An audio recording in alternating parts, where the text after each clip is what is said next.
Here's the scoop. Trump made an impossible deal with the EU to buy $750 billion of US oil and gas. And just a day later, a massive new LNG project in Louisiana announced they're going ahead.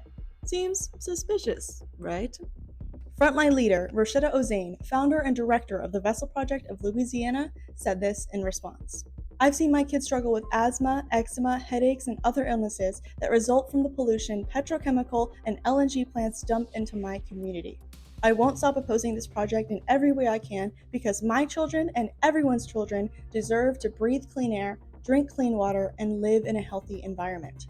I refuse to let Venture Global turn my community into a sacrifice zone for the sake of its profits. In a report released just last year, Greenpeace and Sierra Club found links between air pollution from LNG export terminals to an estimated 60 premature deaths and $975 million in total health costs each year.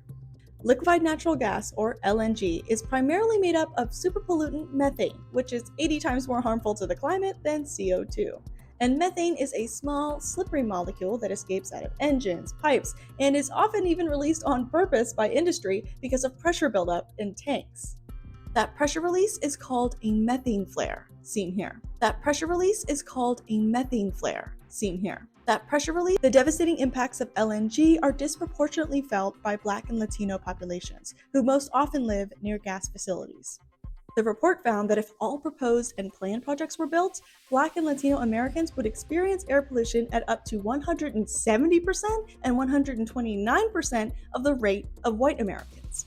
These shocking facts are why the CP2 LNG export terminal has faced widespread opposition from community leaders, local fisherfolk and shrimpers, and environmental groups across the US. New research found that according to the Department of Energy's own model, CP2 would displace renewable energy and increase greenhouse gas emissions, accelerating the climate crisis and bringing unnatural disasters like hurricanes and floods to Gulf South communities. And it gets worse.